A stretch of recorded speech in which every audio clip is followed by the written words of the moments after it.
천사였잖아요. 그러니까 우리는 성모성을 할 때마다 천사와 엘리사벳과 함께 성모님께 인사를 드리는 건데 원천이 가지고 성의 없게 인사하면 안 되잖아요. 그죠? 그래서 아무튼 성모성은 정성을 다 바쳐서 인사를 드리고 꽃다발을 바친다는 마음으로 천천히 해야 되는 거예요. 힘들어도, 힘들어도. 예. 우리 누군가 중요한 분한테 인사할 때 힘들어도 참고 하는 거 있잖아요. 예의를 갖추고 인사를 드리는 거 있잖아요. 아무튼 그렇게 하면서 마지막에 영광송을 이제 마지막에 영광이 성부와 성자와 성령께 하면서 이제 묶어서 아름답게 바치는 거죠. 근데 여기서 제일 이제 중요한 것들이 신비 묵상인 겁니다. 우선 뭐가 있죠? 환희의 신비, 빛의 신비, 보통의 신비, 영광의 신비 이렇게 있죠. 근데 이제 제가 요즘에 하고 다니는 강의가 그런 거예요. 환희의 신비잖아요. 그러니까 환희의 신비 할 때는 우리한테 뭐가 있어야 돼요? 그렇죠. 예를 들면 기쁨, 어떤 큰 기쁨이 묵상될 수 있어야 되죠. 예. 그래서 우리가 환희의 신비 첫 번째 묵상을 할 때 뭐죠? 마리아께서 예수님을 잉태하신 것을 기뻐하잖아요. 묵상하는데 여기서부터 막히는 사람이 있게요, 없게요? 그러니까 어떻게 느껴지냐면 그래, 마리아께서 예수님을 잉태하신 거 알겠어. 근데 그게 나랑 무슨 상관이야? 이렇게 돼버리는 거예요. 여러분에는 예수님, 그러니까 마리아께서 예수님 잉태한 게 여러분에게 기쁨이 되나요? 안 되나요? 돼요? 되는 사람? 안 된다. 네. 근데 아까 제가 말씀드렸잖아요. 이게 바로 신앙의 전환이에요. 나에게 집중하고 있으면요. 그 예수님이, 그러니까 그 놀라운 사건, 하느님이 인간이 되신, 하느님이 한 인간을 당신의 어머니로 삼으신 그 날이 나랑 전혀 상관없는 사건이 돼버리는 순간, 신앙은 힘을 잃어버리겠죠. 그렇죠? 그래서 바로 그 순간, 온 세상이 기다렸던 성모님의 말씀하신 대로 이루어지기를 바랍니다라고 했던 바로 그 순간에 온 세상이 환호를 질렀을 거 아니에요? 그 기쁨에 내가 동참할 수 있기를 청하셔야 돼요. 음, 그때부터, 그러니까 아예 솔직하셔야 돼요. 주님, 저는, 성모님이 예수님 잉태하신 게 사실 전혀 기쁘지가 않습니다. 그게 저랑 무슨 상관인지 잘 모르겠어요. 차라리 이렇게 기도하시는 게 낫습니다. 그렇게 하다 보면 거기에 대해서 그 묵상을 이어주시는 분이 누구예요? 뭐 성모님도 당연히 하시지만 성령님께서, 성령님 얼마 전에 성령 강림 대축일이셨잖아요. 그러니까 성령님은 뭐랄까요? 우리가 가진 신앙과 현실의 그 괴리감의 거리를 없애주십니다. 없애주세요. 이런 일은 사실 여러분에게만 있었던 건 아니에요. 제자들에게도 있었어요. 제자들이 3년 동안 예수님이랑 살았지만 사실 예수님이 하신 말씀이 제자들의 삶을 건드렸나요? 별로 안 건드렸어요. 별로 안 건드. 예수님이랑 같이 있었지만 제자들의 머릿속에는 자기 계획뿐이었어요. 실질적으로 내 삶을 바꿔줄 예수님만 떠올리고 있었다고요. 근데 갑자기 예수님이 죽으러 간다니까 미치고 환장하겠는 거죠. 그래서 유다는 팔아먹기까지 하잖아요. 내 마음에 안 든다고. 그리고 나머지는 다 무서워서 도망가잖아요. 이게 뭐예요? 예수님의 말씀과 제자들의 삶이 아직 결합되지 않았을 때죠. 근데 나중에 예수님이 부활하시고 나서 제자들하고 같이 가면서 막 설명을 해주죠. 근데 그때 어땠어요? 그때 갑자기 퍼즐이 맞춰지는 것처럼 이분이 오시기로 했던 분이네 라고 하면서 신앙의 퍼즐들이 다 막 맞춰지기 시작했던 겁니다. 맞춰지기 시작하니까 제자들이 어떻게 했어요? 정신 차리고 돌아갑니다. 그때서야. 그때서야 돌아가고 어쨌든 돌아가고 나서 거기서 누구와 기도해요? 그쵸, 성모님하고 기도하죠. 아직까지도 두려웠어요. 알아는 들었는데 그래서 모이기는 했는데 여전히 두려웠어요. 곧 우리처럼 알아들을 수 없던 시기가 있고요. 어느 정도 내 삶에 어느 정도 와닿는 순간이 있어요. 근데 와닿는데 두려워서 다락방에 꼼짝 못하는 그 시간이 있어요. 근데 이 꼼짝 못하는 시간 속에서 성령이 내리니까 어떻게 돼요? 더 이상 갇혀 있을 수가 없어요. 그리고 이들은 아무것도 두려워하지 않습니다. 그때부턴 믿는 대로 살아가요. 듣는 대로, 시키는 대로 신앙을 살아가죠. 이게 언제 이루어지는 거예요? 묵주기도 안에서 이루어진다는 얘기를 하고 싶은 거예요. 묵주기도 안에서 여러분이 묵상이 잘 이루어지잖아요. 그러면 여러분이 처한 모든 상황에서 여러분은 복음을 살 수 있는 힘이 생기는 거예요. 말씀을 듣는 그대로 해보는 거죠. 듣는 그대로 해보는 용기가 생기고 그러면서 그 용기 있게 믿고 살아가니까 어떻게 돼요? 성령이 함께 해주시고, 그죠? 막 체험을 막 넣어주시는 거예요. 믿음의 체험이 더해지면 그때부터는 종잡을 수가 없는 겁니다. 믿음의 체험이 더해지니까 믿음의 믿음을 더하는 거죠. 그죠? 믿음의 믿음을 더하고 믿음의 믿음을 더하니까 믿음의 증거자로서 살면서 내 온 삶을 바꾸는 여정이 바로 묵주기도 안에서 벌어진다고요. 근데 묵주기도 안에서 벌어지는데 그동안에 여러분이 했던 묵주기도가 여러분의 삶을 바꿨어요? 못 바꿨어요?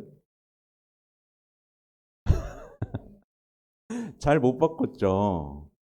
네, 그러니까 이제 그 묵주기도가 얼마나 위대한 기도인지 아셔야 되고 특히 그 안에서 20단, 20가지의 신비가 이 신비가 우리 삶하고 연결되는 순간 우리에게 얼마나 행복한 일이 벌어지는지 알아야 되는 겁니다. 그래서 이 몽포로의 루도비코 성에는 하나의 정확히 기억은 안 나는데 피어나지 않은 어떤 꽃봉오리에 비유를 했어요. 근데 사람들이 이 꽃봉오리만 보고 아름답다고 하고 지나가 버리는 거예요. 근데 이 묵상을 하면 이 꽃봉오리가 어떻게 되겠어요? 피어나죠. 이 피어나면서 그 향기가 그의 삶을 지배하기 시작하는 거예요. 네. 향기도 못 받고 꽃봉오리만 본 사람과 활짝 핀 꽃과 거기서 피어오르는 향기를 맡은 사람의 삶이 같을 수가 있겠어요? 없죠. 그러니까 신비의 묵상이 그렇게 중요한 겁니다. 그 일례로 보면 제가 자주 말씀드리는데 어떤 할머니가 묵주기도를 하루 2,000단씩 바쳐요. 예. 근데 사람들은 와 할머니 참 열심히 하시네. 2,000단 어떻게 바쳐요? 라고 하는데 사실은 집안에서 며느리를 쥐잡듯이 잡더라. 그러니까 왜 아무도 안 웃지?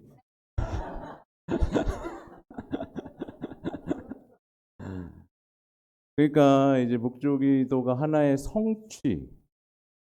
성취로서의 기도가 돼버리면 그건 그 사람에게 아무것도 주지 못해요. 오히려 그런 묵주기도는 때때로는 숙모님께 대한 모독이 될 수도 있는 거예요.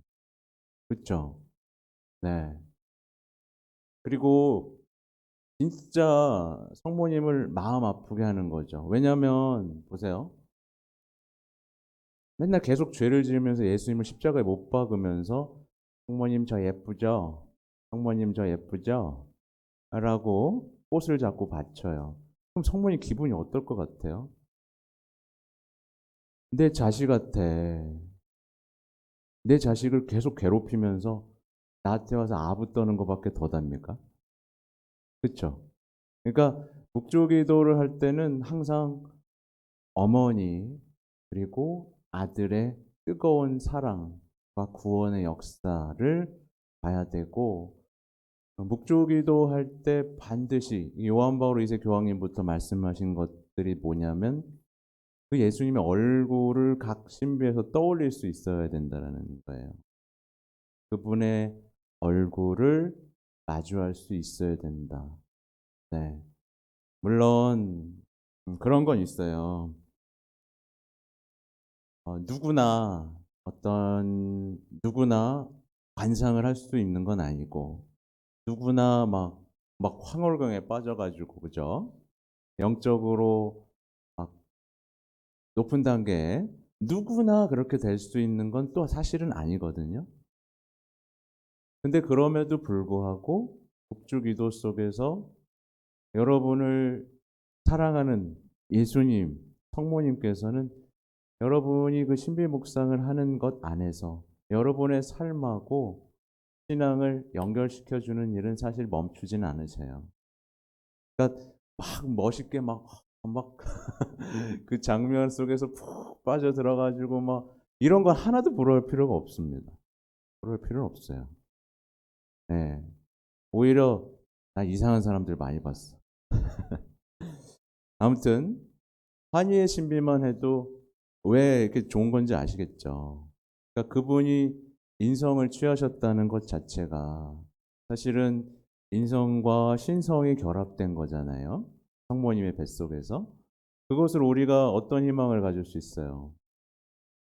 나도 신성에 참여할 수 있고, 나도 하느님이 될 수 있구나. 네. 이걸 이제 가톨릭 교리로 신화라고 해요.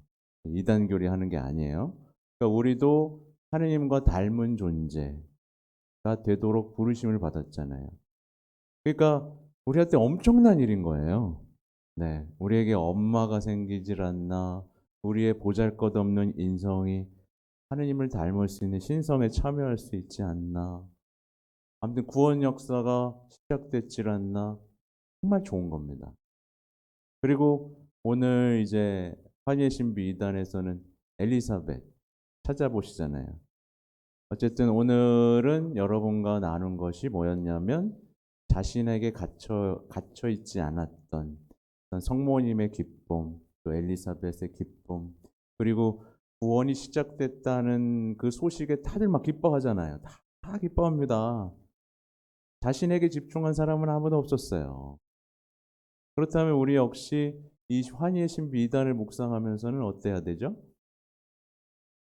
그 표정, 성모님 표정, 엘리사벳의 표정, 태중에서 뛰어노는 그 세례 요한의 즐거움. 그러니까 이것 자체를 묵상한다는 게 뭐예요? 나에 대한 해방이에요. 나만 생각했던 삶에서 차츰차츰 해방되어 가는 거예요. 네. 이 뭔지 아시겠어요? 네.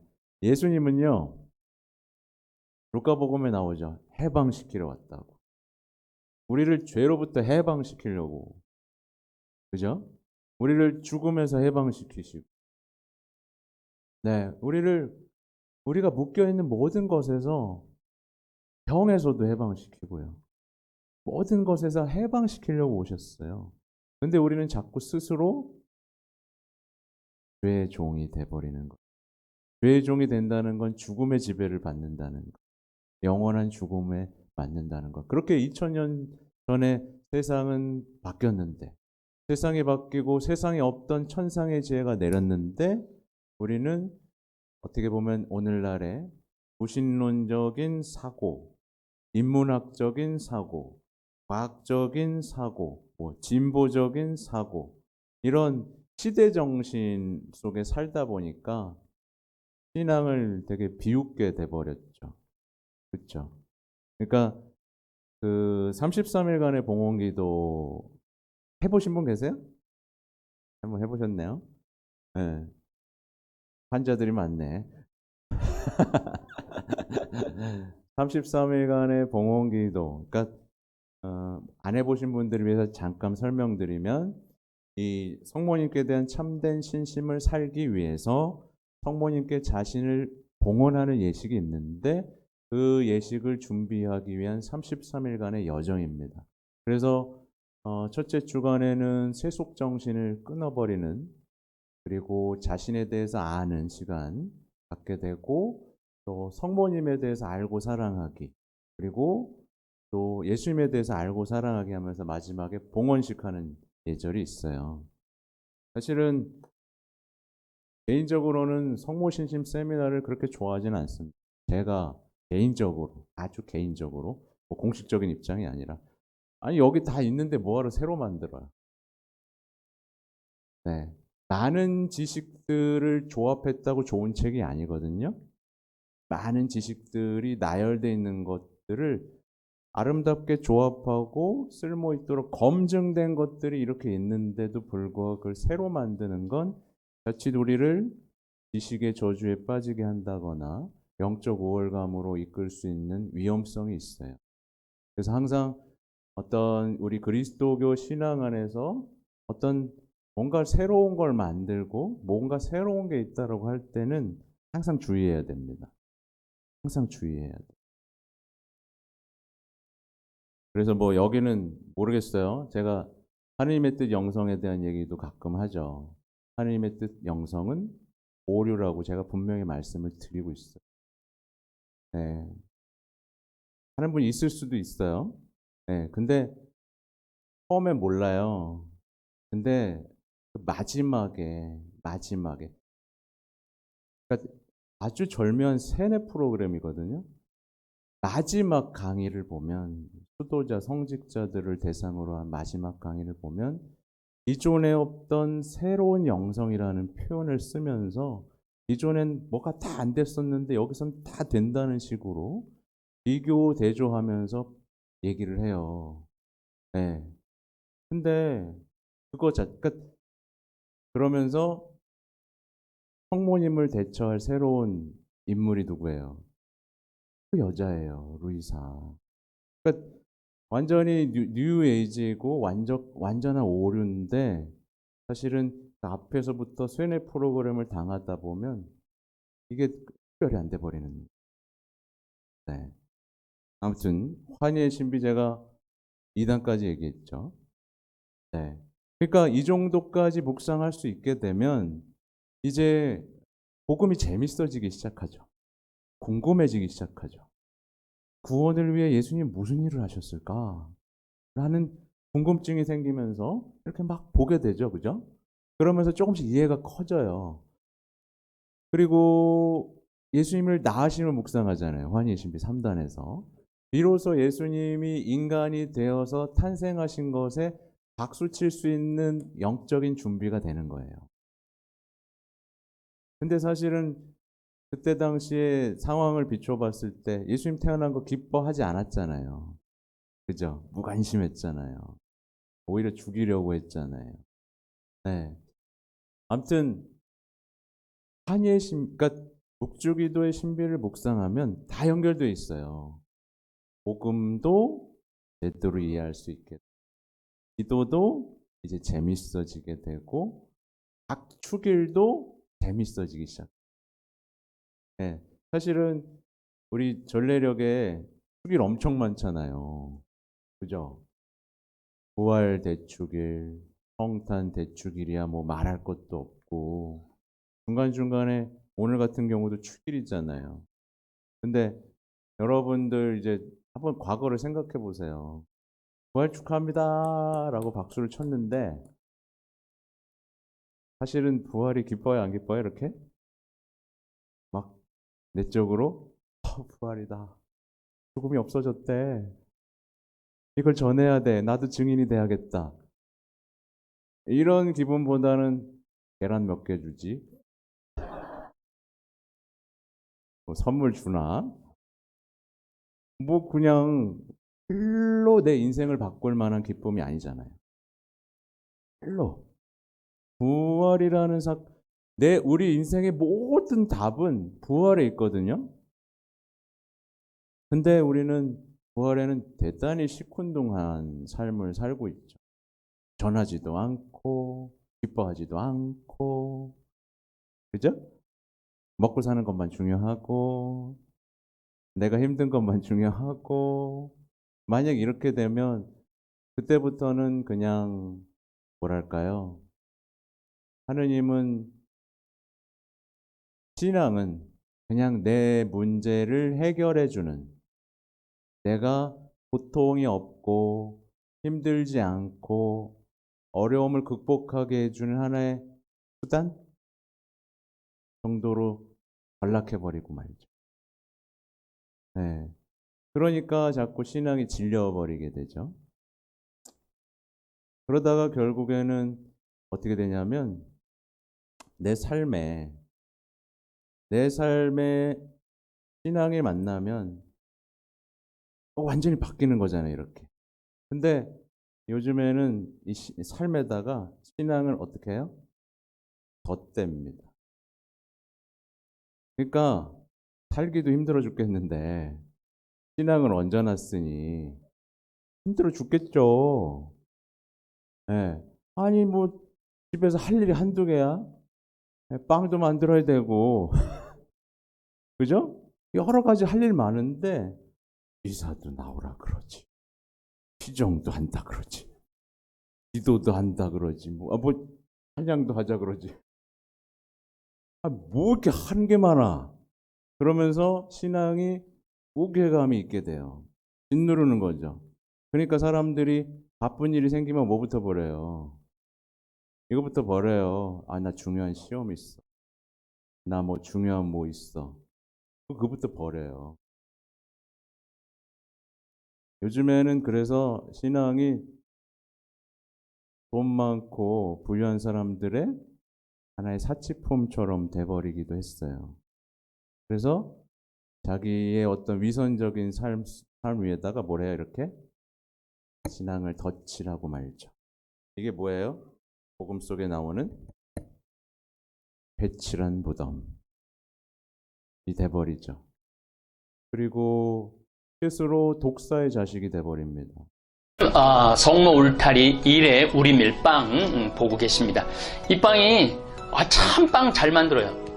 참 진짜 고소하고 맛있어요. 근데 우리 여기 빵은 내가 먹으면 아무 탈이 없어요. 그래서 좋은 줄 알아요. 여러분들 이 빵 한번 구입해서 드셔보세요. 그러면 아주 건강한 빵. 아이들 요즘 너무 방부제 많이 들어간 빵들 먹으면요, 그게 이제 환경 호르몬하고 연결돼갖고 애도 못 낳는 거예요. 그 중고등학교 때 다 망치는 거예요. 이렇게 건강한 빵, 귀양 먹을 거, 우리, 진짜 맛있다. 여러분들, 1회 우리 밀, 전화번호 밑으로 나갈 겁니다. 전화하셔갖고 택배 주문하시면은, 그리고 이거는 받자마자 바로 드셔야 돼요. 왜냐면, 한 2, 3일 지나고 나면 바로 곰팡이 나요. 냉장고에 넣으면 또 한 2, 3일은 또 되더라고. 냉동실에.